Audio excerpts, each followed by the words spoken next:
Mereka ketuk palu dan bicara soal potensi investasi hijau. Katanya, padahal cuma sampah plastik dari kota besar yang enggan mengotori kamarnya sendiri. Kami kota kecil penuh harap dipaksa membukakan tangan bagi limbah metropolis. Katanya demi kerja, demi cuan. Padahal cuma mereka yang kenyang, kami yang sesak napas setiap malam. Cuan datang lewat kantong tersembunyi, bukan ke meja rakyat, tapi ke berangkas sunyi kekuasaan. Sementara anak-anak kami bermain di tanah yang diam-diam mengandung racun. Kota besar meludah, ludahnya jatuh di atap rumah. Kami tak butuh pidato panjang atau angka indah yang kau bina.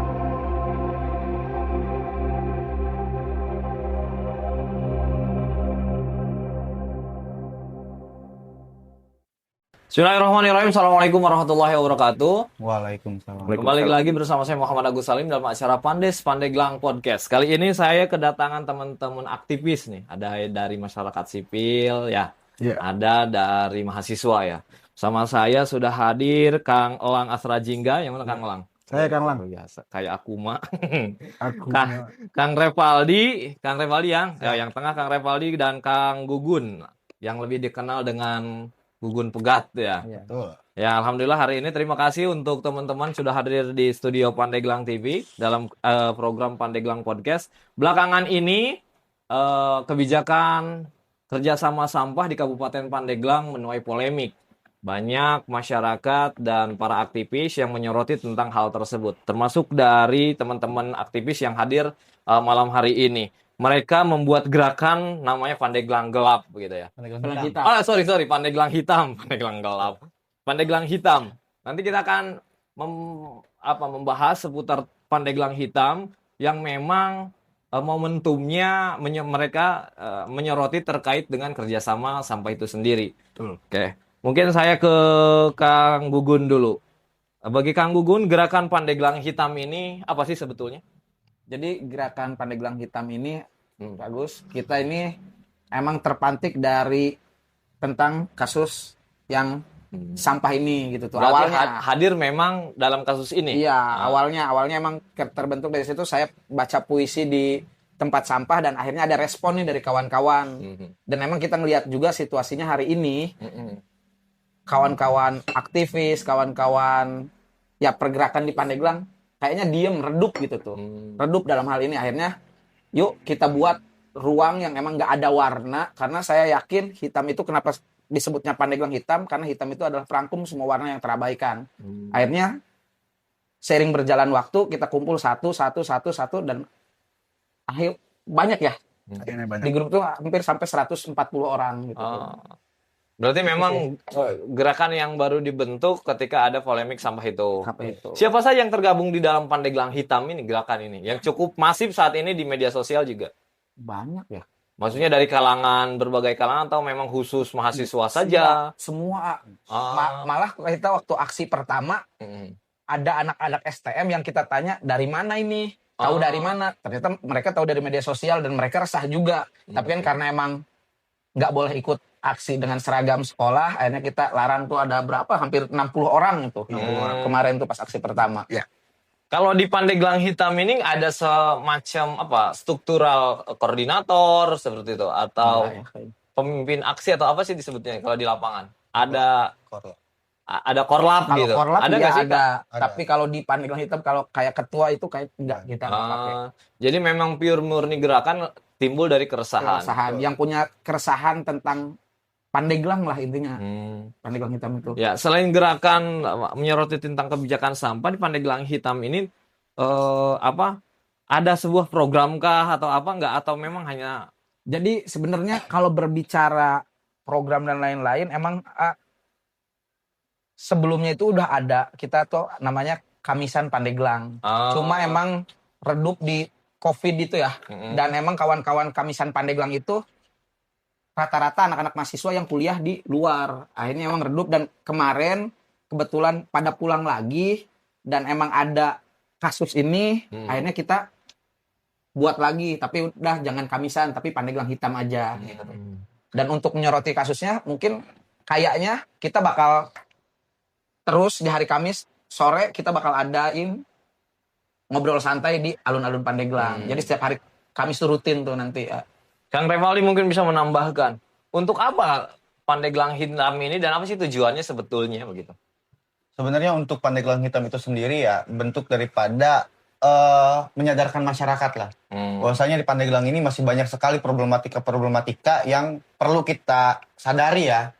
Baik itu dalam bentuk perlawanan, baik itu dalam bentuk pencerdasan dan lain sebagainya. Nah, kita hadir di sini sebagai bentuk peringatan aja kepada pemerintah bahwasannya masih ada loh gitu masyarakat ataupun orang-orang yang masih peduli dengan Pandeglang. Yang artinya sampai hari ini kita tetap konsisten mengawal isu ini gitu. Kang Lang, Siap. wih, Lang, apa respon masyarakat, respon pemerintah terhadap gerakan ini? Karena kan saya melihat cukup masif juga di 1 pekan terakhir ini. Ada respon. untuk dari respon masyarakat kita disambut baik karena masyarakat beberapa belakangan ini mereka kayak terbungkam karena mereka menunggu nih ada yang satu muncul ke permukaan jadi mereka ikut tergerak. Pun aksi-aksi setelah ini mereka mengakui bahwa aksi kami adalah pemantik untuk mereka bergerak pada akhirnya ya. Dan untuk pemerintahan sendiri dan mau nggak mau mungkin karena capek di tag lagi ya udahlah kita bersuara klarifikasi. Gitu Kalau inisiatornya sebetulnya siapa sih? Satu orang, satu kelompok atau gimana? Untuk inisiator di Iya. Pandeglang Hitam ya. Pandeglang Hitam. Sebenarnya kita sempat ya teleponan lah. Saya Jauh semua tuh, yang satu Iya, di Serang, yang satu di yang Jakarta. satu di Jakarta, yang satu di Bekasi, yang satu Iya. di Bogor gitu tuh. Itu dari komen-komenan itu tadinya. komenan. Dari komen-komenan akhirnya banyak yang ngomen tuh bikin demo dong, aksi dong, gini dong. Dan kita Sorry, coba satu di Serang, di Bogor dan lain-lain, tapi asli orang Pandeglang. Asli orang Pandeglang semua. Gitu. cuma lagi berkuliah di luar gitu. Dan ada yang kerja juga sih ya, ada yang kerja di Bekasi, ada yang kerja di Tangerang gitu tuh. Akhirnya coba kita video call, nyambungin ternyata kita mempunyai satu keresahan yang sama gitu tuh. Ya udah akhirnya yuk kita bikin suatu gerakan, akhirnya terbentuklah Pandeglang Hitam ini. Pandeglang Hitam. Tadi sudah ada respon baik dari masyarakat. Dari pemerintah gimana? Ada kan beberapa kali melakukan aksi. Iya. Mungkin mereka merespon, mengundang untuk menggelar audiensi sebetulnya ingin berkenalan lebih dalam, mungkin dekat dengan Pandeglang Hitam. Karena mungkin ya sedikit banyaknya mereka tahu atau belum ada. Belum sih. Belum sih. Sejauh ini ya saya rasa mungkin pemerintah juga tidak cukup berani lah untuk melakukan ngobrol langsung dengan kita karena kita sejauh ini yang cukup vokal lah mengawal isu ini gitu kan. Ya walaupun bersama teman-teman yang lain, apalagi masyarakat di daerah sekitaran TPA ya itu benar-benar vokal lah. Namun kita di sini konsisten sama rakyat sekabupaten Pandeglang lah, karena walaupun kita tidak terdampak, setidaknya tanah kelahiran kita tuh jangan sampai rusak gitu, seperti itu sih. Ya. Berkaitan dengan rusak dan tidak rusak, sepengetahuan Kang Gugun, apa sih yang diketahui tentang kerjasama sampah dari luar daerah dengan Pandeglang sehingga ini menjadi polemik? Apa yang diketahui oleh Kang Gugun? Kalau Gugun sih tadinya sih kan emang isu sampah ini udah lama banget ya.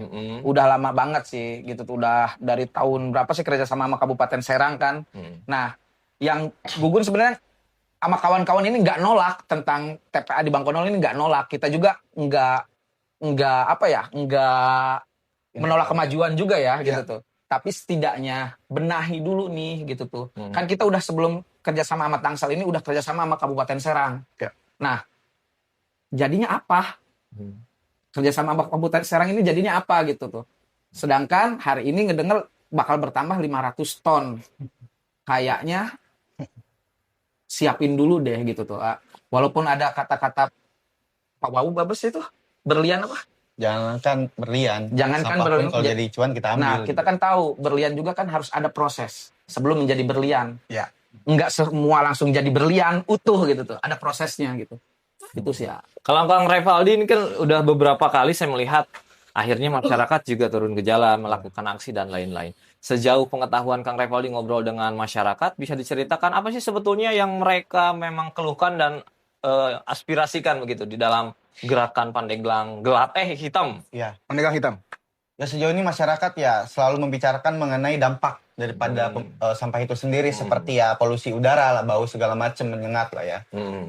Nah, yang ditakutkan itu setelah banyak besar-besaran lah pembuangan sampah ke TPA Bangkonol itu perusakan lingkungan itu besar-besaran juga pada akhirnya. Nah ini yang selalu kita suarakan adalah dampak daripada lingkungan itu sendiri. Nah kalau misalkan tadi menanyakan apa aja sih poin-poin yang diketahui ya? Sejauh ini pemerintah Kabupaten Pandeglang itu tidak transparansi mengenai poin-poin kerjasama yang pada akhirnya membuat ambigu lah di kalangan masyarakat. Apa sih sebenarnya tujuan daripada itu gitu? Nah melihat ada teguran juga langsung dari KLHK mengenai TPA Bangkonol katanya akan ditutup ya kalau misalkan masih menggunakan open dumping. Nah itu dengan rentang waktu sekitar 180 hari cukup nggak sih sebenarnya gitu kan? Dengan kebutuhan modal ataupun biaya untuk membenahi TPA itu sendiri gitu. Sedangkan ya tadi dampak-dampaknya itu makin hari makin terasa oleh masyarakat. Yang sampai hari ini masyarakat sampai rela tadi ya hari ini gitu tuh turun ke jalan meninggalkan pekerjaan, meninggalkan segala macam aktivitas kesehariannya gitu. Gitu sih. Ada yang menarik di gerakan Pandeglang hitam kemarin itu ada muncul bendera One Piece. Ada makna lain terhadap kunculan itu. Saya lihat juga di salah satu media ya ada yang mengangkat itu gitu. Mungkin ada makna tersendiri di Pandeglang sendiri. Apalagi sekarang kan lagi ramai itu. Gini ya, kalau soal bendera tuh itu kan cuma bendera fiksi ya. Dan di balik itu sebenarnya di animenya memang bendera itu simbol perjuangan teman-teman bajak laut buat keresahan sama keadilan sama pemerintah dunia nih di animenya. Cuma yang kulihat pemerintah tuh terlalu menganggap serius. Padahal masih banyak masalah lainnya yang mereka harus bahas. Kenapa harus bendera? Dan di aksi kemarin, ya inisiatif aja mungkin lagi viral dan lumayan banyak sih untuk fans-fans dari anime One Piece tersebut.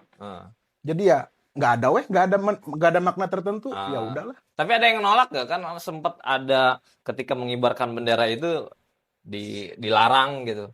Kayaknya sejauh yang kulihat kayaknya nggak ada, aman-aman aja. Ya, karena ya udah itu cuma bendera. Kalau kata Gus Dur ditanya gimana tentang bendera yang lebih tinggi dari Sang Saka, kata Pak Gus Dur, anggap aja umbul-umbul kok gitu aja repot, gitu maksudnya. Mungkin mereka legowo dan ya. Dan emang alasannya satu lagi sih, emang kita nggak ada bendera aja ya. Udah pakai bendera itu gitu akhirnya. Karena ya momentumnya juga lagi pas itu. Lagi pas. Ya, sejauh ini Kak Gugun nih respon masyarakat sampai dengan hari tadi juga banyak yang menggelar aksi ya, datang ke pendopo dan lain-lain. Sejauh ini Kak Gugun melihat respon pemerintah terhadap aspirasi-aspirasi masyarakat yang digaungkan melalui gerakan Pandeglang Hitam seperti apa? Reaksinya ini dari hati ya. Reaksinya itu Gugun masih banyak ngelihat dari Dewan, masih banyak yang orang-orang yang malah caper. Caper cari momen lah, momentum gitu. Terus dari yang membuat kebijakannya sendiri kayaknya diem aja sih, belum ada reaksi apa. Baru tadi ya ngedengar tadi ada bupati katanya turun ke TPA dan itu pun malah nggak jadi solusi gitu tuh. Nggak jadi solusi sama sekali gitu tuh. Malah di sini kayak apa ya, kalau di teater ya, karena gue basicnya di teater ya mungkin ya, kalau di teater ini malah kelihatan banget gitu. Ada penokohan tokoh yang ini, dan tokoh yang ini hari ini nih lagi dibentuk gitu tuh ketokohan ini, kayak drama banget gitu tuh.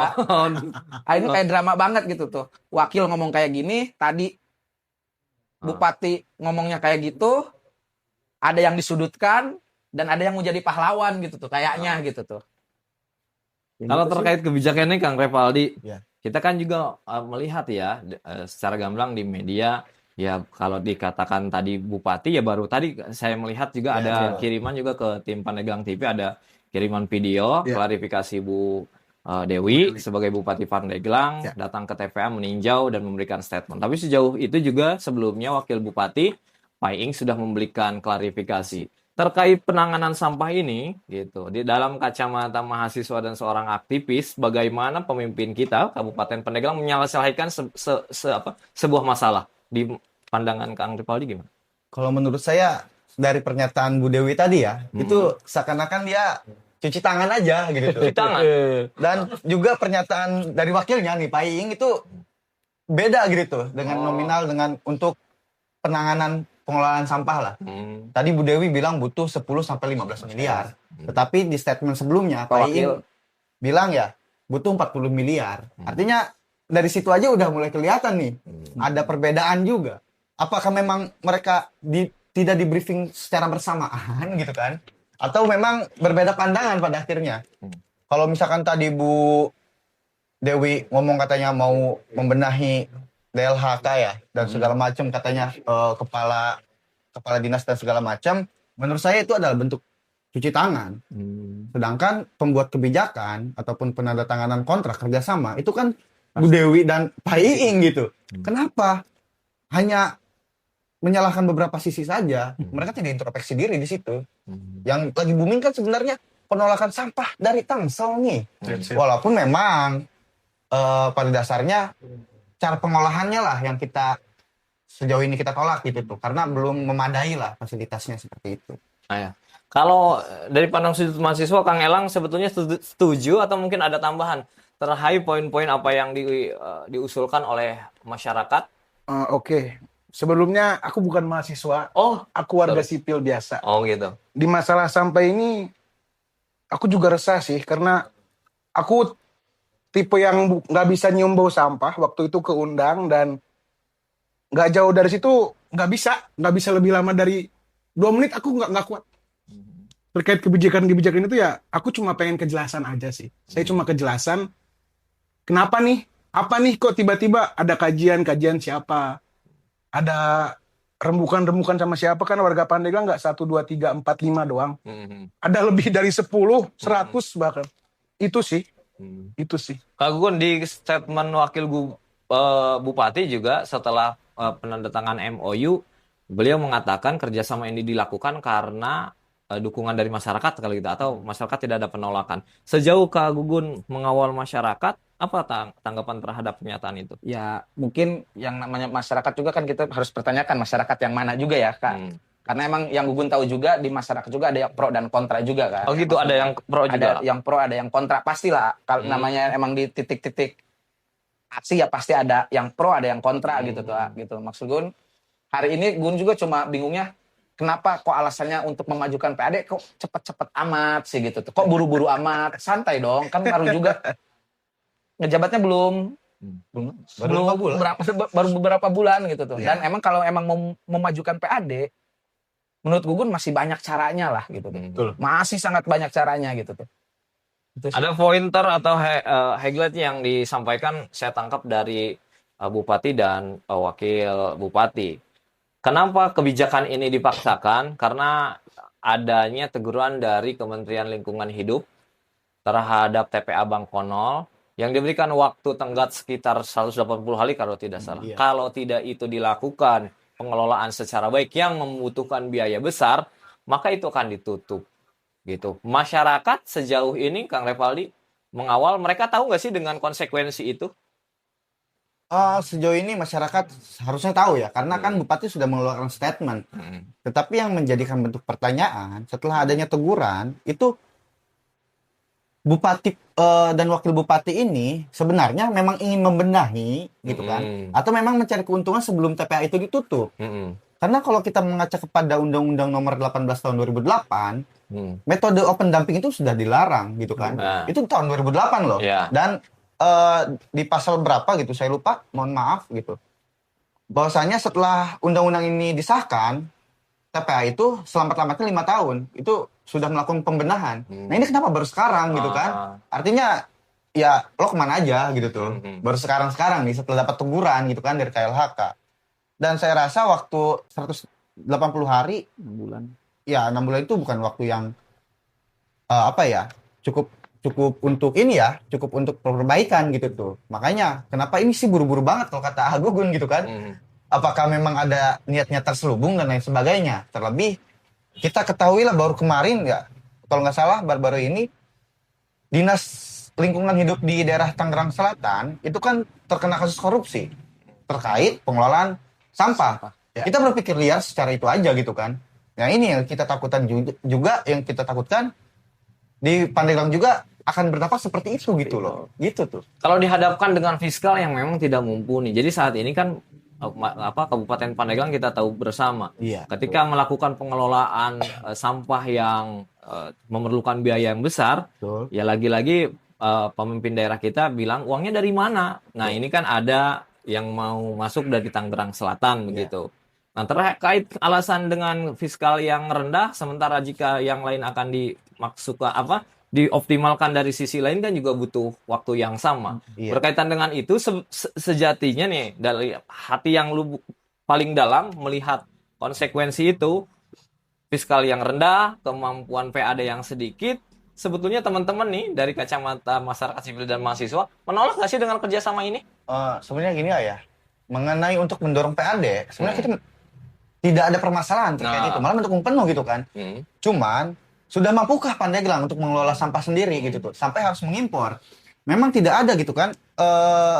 Pertanyaannya, emang nggak ada lagi bentuk untuk mendorong PAD gitu kan? Kenapa harus dari sampah gitu tuh? Itu, kalaupun tidak ada, ya seenggak-enggaknya lo harus mandiri dulu gitu tuh, untuk bisa mengelola sampah sendiri. Kenapa harus minta dari yang lain gitu? Teman-teman, hari ini tanggal berapa sekarang? Tanggal 12 Agustus, Bupati Pandeglang datang bersama Wakil Ketua 2 DPRD Pandeglang, Pak Bapak Dadi Lajadi ke lokasi TPA.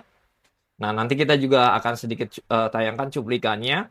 Ada beberapa poin yang saya tangkap, yang saya rangkum terkait kedatangan Bu Dewi. Apa sih hasilnya? Tentu ini juga dinantikan informasinya. Saya akan sebutkan beberapa poin-poin hasil pertemuan Bu Dewi dengan masyarakat yang menolak dan melakukan pemblokiran di area TPA.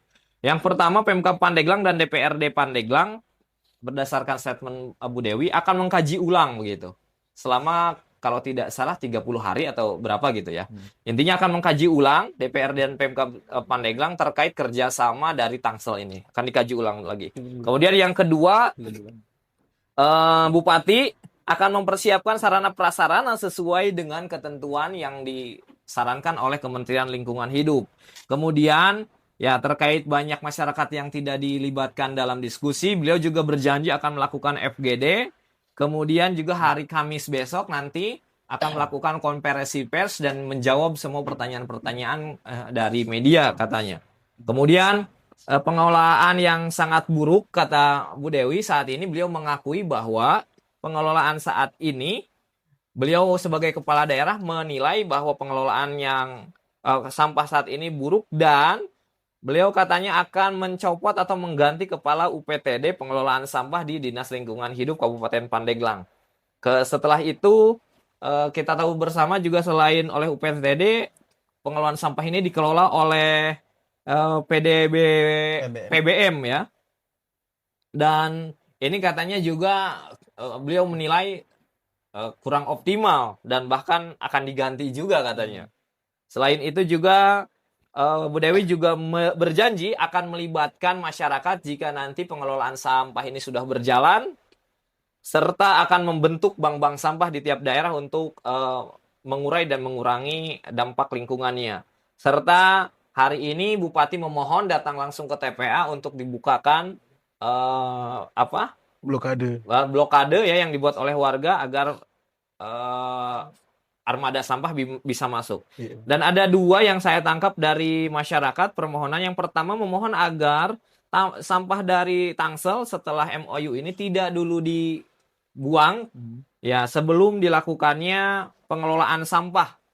Jadi mesinnya alatnya dulu disiapkan gitu. Jadi beliau meminta ketika ada transfer ke Pemkab Pandeglang dibelikan dulu tuh alatnya gitu. Setelah itu baru boleh setelah ada pengelolanya. Dan tadi jawaban Bu Dewi katanya nanti coba akan kita bicarakan. Dan saat ini dan masyarakat juga meminta agar mobil sampah dari Pandeglang itu menggunakan terpal karena dinilai tidak ada standarisasi begitu baik dari armada dan tadi diminta untuk dan Bupati menyanggupi terkait itu. Nah, terkait poin-poin yang tadi saya ke Kak Gugun juga. Apa yang menjadi sorotan dari pertemuan hari ini? Mungkin sudah lihat videonya atau apa yang saya bacakan tadi. Apa yang jadi sorotan bagi Kang Gugun? Yang jadi sorotannya tadi kan ngomongin tentang apa? Poinnya tuh yang itu? Yang keberapa? Yang poin ketiga tuh yang tentang Menunda ini apa namanya, apa? Mengkaji, Mengkaji, ya. Mengkaji, tentang mengkaji. Nah, menurutku ini MOU-nya kan udah ada. Berarti kan seharusnya itu harus udah dikaji gitu. Kok ini MOU-nya udah ditulis, udah diteken, pengkajiannya baru hari ini gitu tuh. Itu aja yang disayangkan gitu tuh. Kalau Tapi selebihnya mungkin tadi yang emang poin itu tuh di Reval lah, nanti Reval yang ngomong lagi. gimana Kang Repa? Apa yang menjadi sorotan bagi Kang Repa, atau misalkan setelah ada bupati ke sana ya sudah aksi Pandeglang hitam ini ya sudah selesai karena sudah disepakati atau tidak? Tidak, kita akan terus lanjut ya, karena belum ada kejelasan mengenai pengkajian. Ini dia mau mengkaji apa sih sebenarnya? Kaji kerjasama kah? Kaji cara pengelolaan kah? Atau kaji bagaimana perjanjian ini tetap berjalan tanpa ada penolakan dari masyarakat, gitu kan? Masih banyak nih pengkajian apa ini, gitu kan? Lalu terkait yang pemecatan dan mengganti PDPBM dan lain-lain, menurut saya dia terlalu cuci tangan aja sih dan mengkambing hitamkan yang lain gitu tuh. Padahal yang seharusnya, benar kata Agugun tadi, teken ini kan udah ditandatangani, kenapa baru dikaji sekarang gitu kan? Dan juga syukur-syukur kalau misalkan benar tadi mengenai standarisasi muatan sampah, ya syukur-syukur berjalan gitu kan, yang ditutup terpadu dan lain sebagainya, karena memang masyarakat sekitar TPA lah yang mengalami hal tersebut. Kalau misalkan ngomongin dampak bau menyengat segala macam, ya toh bupati ada sampah berserakan depan kantor bupati aja nggak mau keluar gitu tuh, kayak gitu aja. Tapi terkait tadi pencopotan itu, sebetulnya yang bertanggung jawab itu menurut pandangan kacamata Kang Revaldi ini bupati atau memang kepala DLH? Kok saat bupati mengeluarkan statement akan mencopot kepala UPTD, mengganti PBM ya, gitu. Kita lihatlah di situ siapa yang bertanda tangan, yang bertanggung jawab pada akhirnya kan di MOU itu. Bahkan poin-poin dari kerjasama pun tidak ada transparansinya sampai hari ini. Ya tadi, pada saat dipoto juga ada kok bupati wakil bupati gitu kan. Kenapa selalu melimpahkan ke orang lain? Kenapa orang lain selalu jadi kambing hitam kan? Ini, bupati ini ingin menjadi pahlawan untuk masyarakat sebagai bentuk penenang, atau mau bagaimana gitu tuh. Toh, dia ada kok di penandatanganan itu gitu tuh. Kenapa menyalahkan orang lain? Itu sih yang menjadi pertanyaan sebenarnya. Dan sejak kapan gitu anggota yang puguh-puguh gitu kan, kebijakan pasti ada di ketua dan wakil ketua gitu. Hari ini bupati ya bisa dibilang menebar janji begitu.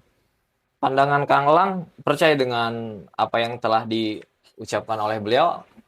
Apa upaya dari Pandeglang hitam ini untuk Bukannya biasa aja lah. Oke, bukan gini, trauma sama janji sih kita. Bukan masalah apa-apa yang udah soalnya.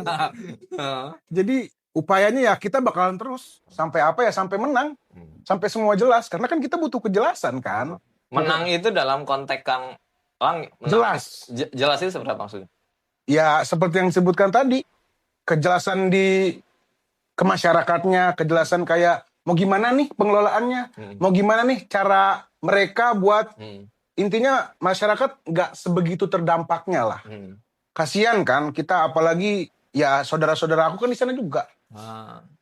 Tadi tidak hadir ketika bupati di sana ya? Kita enggak. Kalau misalkan seandainya Kang Lang berhadapan dengan bupati, apa yang ingin disampaikan terkait permasalahan ini? Untuk sampah ya, Bu, yang jelas nih lah Bu. Kita mah jelas-jelas aja. Pokoknya tiap apa-apa ngomong yang jelas, jangan kayak udah ditempletkan, udah ditulisin baru diomongin, jangan kayak gitu. Ya kan wakil rakyat itu kan sebenarnya pembantu rakyat. Ada kata wakil di situ. Pemegang kekuasaan tertinggi ya rakyat. Udah kayak gitu aja, pahami itu aja. Saya juga tentu minta masukan dan saran nih, mudah-mudahan ini jadi obrolan, juga jadi masukan, kemudian saran kepada pemerintah Pandeglang. Bupati sudah datang ke TPA, sudah berjanji dengan poin-poin yang dijanjikan begitu. Masyarakat juga sudah mengadukan. Mungkin saran dari Kang Gugun apa yang ingin disampaikan kepada Pemkab Pandeglang dan mungkin masyarakat terkait kebijakan sampah ini. Kalau Gugun sendiri emang buat ke pemerintah ini jangan terburu-buru sih, santai dulu aja. Kalau Gugun sih segitu aja sih ya, santai dulu aja gitu tuh. Toh kita belajar dari Bojong Canar sampai hari ini Bojong Canar belum direboisasi, Kak. Masih gitu-gitu aja gitu tuh. Toh masih sampahnya masih numpuk aja, mau dibiarin aja, itu dulu urusin gitu tuh. Terus ya jangan terlalu cepat lah, santai itu. Slow.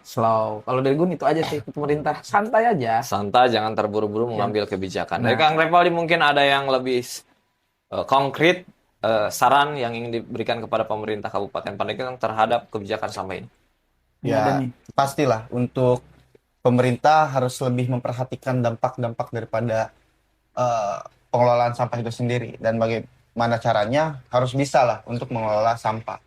Kita harus bisa belajar dari Kabupaten Banyumas yang dulu sempat dicap sebagai kabupaten terkotor ya. Ya. Tapi sampai hari ini malah berbalikan gitu kan. Banyak sekali kabupaten, bahkan dari mancanegara pun ada yang belajar ke Kabupaten Banyumas gitu terkait pengelolaan sampah. Nah ini rasa-rasanya pemerintah perlu memperhatikan lingkungan. Saya rasa gitu ya. Kerusakan lingkungan itu tidak bisa dibayar dengan berapapun nilainya. Karena tadi nilai dasar kehidupan manusia itu ada 3. Pertama, hablum minallah, hablum minannas, dan juga hablum minal alam gitu.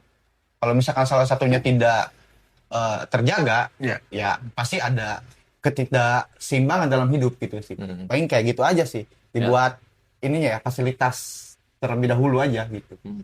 Kang Lang, kapan aksi Pandeglang Hitam ini akan terus dilakukan meskipun kegiatan atau kerjasama ini dengan masyarakat ya sudah ada kesepakatan?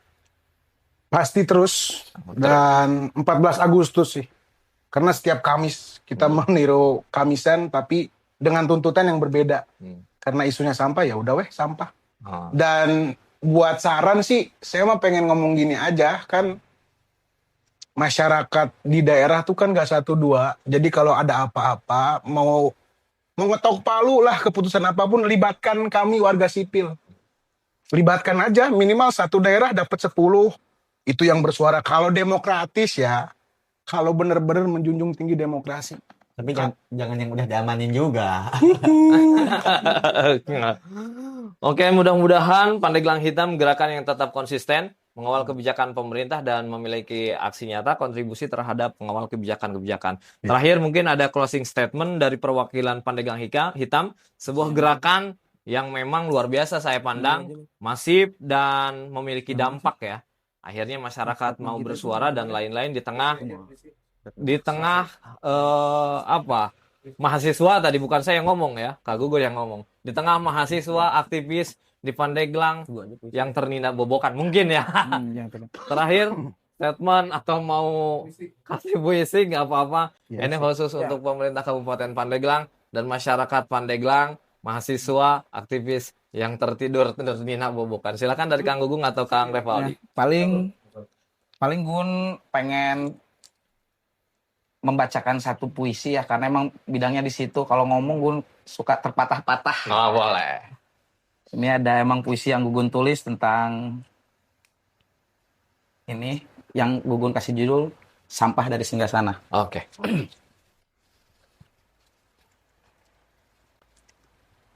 Sampah dari Singgasana.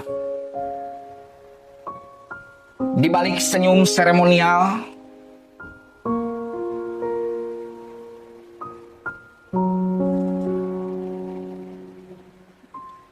mereka ketuk palu dan bicara soal potensi investasi hijau, katanya. Padahal cuma sampah plastik dari kota besar yang enggan mengotori kamarnya sendiri. Kami kota kecil penuh harap dipaksa membukakan tangan bagi limbah metropolis. Katanya demi kerja, demi cuan. Padahal cuma mereka yang kenyang, kami yang sesak napas tiap malam. Cuan datang lewat kantong tersembunyi, bukan ke meja rakyat, tapi ke berangkas sunyi kekuasaan. Sementara anak-anak kami bermain di tanah yang diam-diam mengandung racun. Kota besar meludah, ludahnya jatuh di atap rumah. Kami tak butuh pidato panjang atau angka indah yang kau pinang. Kami butuh angin yang bisa kami hirup, langit yang terus kami pandang, dan tanah yang tak mengubur masa depan. Apa pantas disebut pemimpin jika membiarkan rakyat hidup di antara bau busuk dan celoteh janji? Apa kami masih bagian dari bangsa ini, kota ini, sementara suara kami bak dengung lalat? Hari ini kami tahu, bukan kota kami yang kotor, tapi nurani kalian yang dijual murah di meja perundingan bertanda tangan palsu. Sekian. Oke. Luar biasa. Mudah-mudahan kata per kata, bait per bait bisa menjadi penggugah bagi pemerintah Kabupaten Pandeglang untuk lebih peduli lagi, lebih peka lagi terhadap suara-suara masyarakat bawah. Luar biasa. Judulnya apa Kak Gugun? Sampah dari Singgasana. Sampah dari Singgasana. Dalam sekali. Mudah-mudahan itu menjadi penutup di pembicaraan kita. Dan teman-teman, mudah-mudahan terus dapat eksis, kemudian dapat memberikan terus kontribusi terhadap Kabupaten Pandeglang tercinta ini. Saya tekankan lagi, kami hadir berdiskusi, ngobrol, ngalor ngidul sepertinya bukan bukan benci terhadap pemerintah, tapi ini bagian dari rasa sayang kita terhadap pemerintah untuk masa depan Pandeglang yang lebih baik lagi. Ya. Terima kasih Kang Elang, Kang Repaldi, Kang Gugun. Mudah-mudahan tetap eksis menjadi aktivis di tengah kesibukannya masing-masing. Dan jangan lupa pemirsa tetap saksikan di Pandeglang Podcast. Kita akan menghadirkan beragam narasumber, dan bagi teman-teman masyarakat yang ingin hadir, silakan datang ke studio Pandeglang TV nanti di searching aja di Google Map Pandeglang TV, dan silahkan jika ada pertanyaan atau mungkin bahasan yang kita angkat bisa tulis di kolom komentar. Jangan lupa like, share dan subscribe Pandeglang TV. Saya Muhammad Agus Salim, undur diri. Assalamualaikum warahmatullahi wabarakatuh. Thank you. Siap. Luar biasa, keren. Mantap. Woo! Yes.